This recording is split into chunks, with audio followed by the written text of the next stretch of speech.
अस्सलाम वालेकुम, आदाब, सुबह बखैर और खुश आमदीद। एक और नए दिन का आगाज़ है, A+ दिन का आगाज़ है। A+ अपनी ज़िंदगियों को हमने ख़ुद बनाना होता है और उसके लिए एफ़र्ट्स करनी होती है। आपको पता है तकरीबन अपने हर शो का आगाज़ मेरी कोशिश होती है कि पाकिस्तान के हवाले से, पाकिस्तानियों के हवाले से बात करके ही किया जाए। और जब हम पाकिस्तान की बात करते हैं तो यकीन कीजिए हर रोज़ मुझे लगता है कि इतना कुछ है पाकिस्तान के हवाले से बात करने के लिए। There is so much, there so many things happening in Pakistan. Pakistan के साथ इतने लोगों के नाम जुड़े हुए हैं, ऐसी ऐसी चीज़ें हैं। ये सरज़मीन इतनी ज़रख़ेज़ है और इतनी कमाल की चीज़ें यहाँ पर हैं और कमाल के लोग यहाँ पे रहते हैं कि अगर हम हर रोज़ भी किसी एक चीज़ को लेकर उसकी बात करना शुरू करें तो मेरा ख़्याल है कि ये सिलसिला ख़त्म नहीं होगा। And I am so proud to be a Pakistani. और यही मैसेज और यही चीज़ हमने अपने बच्चों को भी बतानी है कि हमें फ़ख्र होना चाहिए पाकिस्तानी होने के ऊपर और हमें इस चीज़ को चेरिश करना चाहिए। अक्सर औक़ात हम फॉर ग्रांटेड ले रहे होते हैं अपनी इस शनाख्त को, अपनी आज़ादी को, मगर कभी जाके पूछिए उनसे जो आज़ादी की ज़िंदगी नहीं गुजार रहे और ग़ुलामी की ज़िंदगी गुजार रहे हैं। और आप यकीन कीजिए वो तमाम लोग जो अपेरेंटली तो लगता है कि बाहर के मुल्कों में बड़ी बड़ी अच्छी अच्छी जॉब्स कर रहे हैं, बड़ा पैसा कमा रहे हैं और बड़े सेटल्ड हैं, यकीन कीजिए कभी उनसे जाके पूछें कि उनका दिल किस तरह से धड़कता है अपने मुल्क आने के लिए। वो कहते हैं ना कि घर जैसा भी हो, अपना घर अपना ही घर होता है। आप किसी भी 5 स्टार होटल में चले जाएं, आप किसी दुनिया के कोने में चले जाएं, मगर जो सुकून की नींद आपको आकर मिलती है अपने घर में, अपने बिस्तर के ऊपर, वो आपको कहीं और महसूस हो ही नहीं सकता। इसीलिए हम लोग कहते हैं कि इस चीज़ की, इस धरती की, अपने घर की कदर कीजिए इससे पहले कि कोई आपके घर को आपसे छीन लेना। उज़्बिल्ला, ऐसी बात सोचनी भी नहीं चाहिए।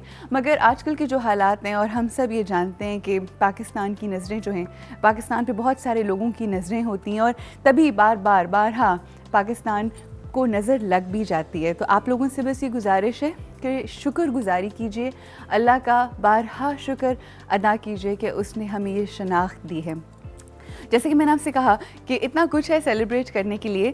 अगर हम म्यूज़िक इंडस्ट्री ही को उठा कर देखें अपनी, तो आप देखते हैं कि म्यूज़िक इंडस्ट्री में ऐसे ऐसे बड़े नाम हैं, ऐसे ऐसे लोग हैं कि जिन्होंने ना सिर्फ पाकिस्तान में बल्कि पाकिस्तान से बाहर भी ना सिर्फ अपनी शनाख्त की बल्कि पाकिस्तान का नाम जो था वो मनवाया और आज तक उनका नाम जो है पूरी दुनिया में माना जाता है।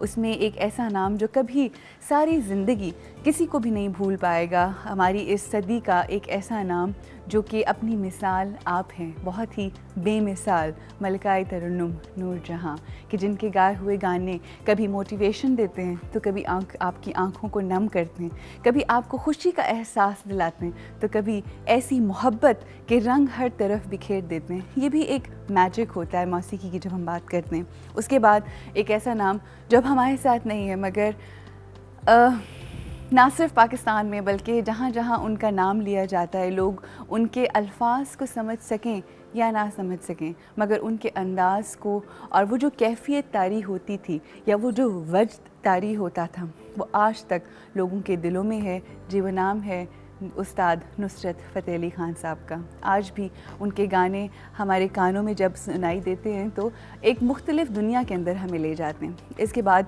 साईं ज़हूर हमारे मुल्क का एक ऐसा नाम है कि आपको पूरी दुनिया आप घूम लें, आपको ऐसा कोई शख्स नहीं मिलेगा जो अपनी ज़ात में, अपने फ़न में यकता है। और जब भी वो अपने मौसीकी के ज़रिए कोई भी पैगाम देते हैं तो अमन का पैगाम, दोस्ती का पैगाम, मोहब्बत का पैगाम है।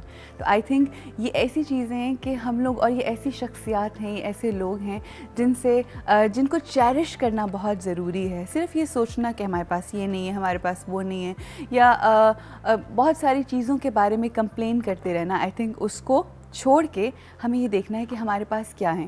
खैर ये तो ऐसे नाम हैं कि जिनकी कोई मिसालें ही नहीं, लेकिन जब हम अपनी यूथ की बात करते हैं, इतना टैलेंट भरा हुआ है हमारी यूथ में मौसीकी को लेकर कि जिसमें जुनून बैंड है, एक ज़माने में वाइटल साइंस हुआ करता था कि जिसने इतनी शनाख्त बनाई और ऐसे ऐसे ट्रेंड सेट किए। फिर नाज़िया हसन, ज़ुहेब हसन, उस ज़माने में शायद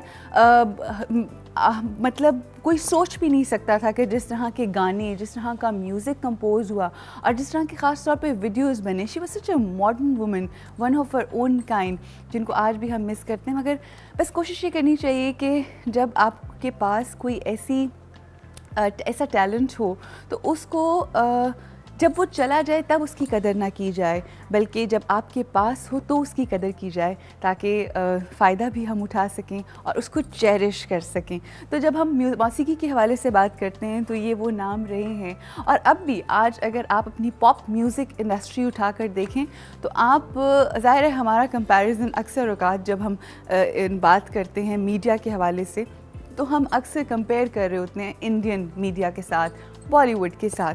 मगर यकीन कीजिए कि अब आप ये भी देखते होंगे कि उन्हीं की मूवीज़ के अंदर हमारे पॉप म्यूज़िक के जो सिंगर्स हैं, या इवन राहत फ़तेह अली ख़ान साहब, शफ़क़त अमानत अली, और इवन बहुत सारे नए ऐसा टैलेंट है, आतिफ़ असलम, बहुत सारी उनकी फ़िल्म्स के गाने जो हैं, उनके गाए हुए गाने उनकी फ़िल्म्स की ज़ीनत बनते हैं। I think it's amazing. और यही है कि बस जहाँ पर भी जाएँ पाकिस्तानी नाम रोशन करें। और मौसीकी की जब हम बात करते हैं तो मौसीकी के बारे में कहा जाता है कि मौसीकी जब आप सुन रहे होते हैं और ख़ास तौर पे जब आप प्ले कर रहे होते हैं तो पूरा जो आपका दिमाग है वो मौसीकी के अंदर बिल्कुल लगा हुआ होता है और काम कर रहा होता है। और उसमें उसके बारे में भी कहा जाता है कि अगर आप कोई अच्छी मौसीकी सुन रहे हैं तो बहुत सारी ऐसी बीमारियां हैं जिसका इलाज भी मौसीकी से हो सकता है, और पेन रिलीफ़ करती है अगर अच्छी मौसीकी आप सुने। और मौसीकी की आपने सोचा होगा कि सुबह सुबह अरूज ने इतना मौसीकी की है, इसका क्या रीज़न है? इसका रीज़न ये है कि आज हम आपको अपने इस शो में एक ऐसे बैंड से मिलवाने जा रहे हैं। हमारे जो आज के सेलिब्रिटी गेस्ट्स होंगे वो हमारे बहुत ही स्पेशल मेहमान हैं जो कि न्यूयॉर्क से आए हैं, और उस बैंड का नाम है आरी रोलैंड जैज़ क्वार्टेट, और बहुत ही ज़बरदस्त जैज़ म्यूज़िक प्ले करते हैं। और जब हम जैज़ की बात करते हैं तो जैज़ 1930 से 1950s में जो था ये बहुत ज़्यादा उस ज़माने के अंदर पनपा ये म्यूज़िक। और उसके बाद आज भी बहुत सारे ऐसे लोग हैं जो बनाते हैं, बहुत कम लोग हैं जो इसको समझते हैं और अप्रिशिएट करते हैं, मगर वो लोग जो जैज़ को सुनते हैं, I personally really like jazz, जो लोग सुनते हैं वही बता सकते हैं और वही समझ सकते हैं इसकी सिग्निफिकेंस को, इसकी इम्पोर्टेंस को। तो यही एक जैज़ बैंड है जिसका नाम है आरी रोलैंड जैज़ क्वार्टेट। 4 मेंबर्स हैं इसमें जो डिफरेंट इंस्ट्रूमेंट्स बजाते हैं। हमारे साथ होंगे कीथ, आरी, क्रिस एंड जैद, और बहुत इंटरेस्टिंग किस्म की गुफ्तगू होगी। वो पाकिस्तान आए और पाकिस्तान में 3 मुख्तलिफ शहरों में इन्होंने वर्कशॉप्स भी करने का प्लान था, और साथ ही साथ परफॉर्मेंसेस भी की। And they had lovely time because I spoke to them and I talk to them and they told me कि बहुत उन्होंने खूब इंजॉय किया। उनका कैसा एक्सपीरियंस रहा पाकिस्तान का। अभी वो आजकल लाहौर में है और इसके बाद वो इस्लामाबाद चले जाएंगे and they'll go back to New York, and they're lovely people. You would love to have chit chat and you would love to have look at their interview, और जो भी बातें उन्होंने करनी है बड़ा मज़ा आएगा आपको। तो वो हमारे साथ होंगे। और उससे पहले हम आज pink ribbon campaign for Pakistan जो है उस हवाले से कुछ गुफ्तगू करेंगे, क्योंकि बहुत ज़रूरी है ख़वातीन के लिए कि उनको ब्रेस्ट कैंसर के हवाले से अवेयरनेस दी जाए। ये ऐसी बात है कि जो बात करते हुए भी लोग थोड़ा हेजिटेट फील करते हैं, जबकि मेरा ख़्याल है इसमें हेजिटेंट फील करने की बजाय बहुत ज़रूरी है कि इस बारे में जानें, ताकि आप पहले से कुछ ऐसे काम कर सकें, ऐसे इक़दामात कर सकें कि आपको मुश्किल से बच सकें। और ज़्यादा मुश्किलात से पहले अगर हम थोड़ा सा उसका इंतज़ाम कर लें और उसके बारे में सोच लें तो ज़िंदगी जो है वो थोड़ी बेहतर हो जाती है। और बहुत ही इंटरेस्टिंग, इन्फॉर्मेटिव और हैपनिंग शो होगा आज का, तो हमारे साथ रहिएगा। यहाँ पे हमें रुकना है ब्रेक के लिए। Will see you after this short break.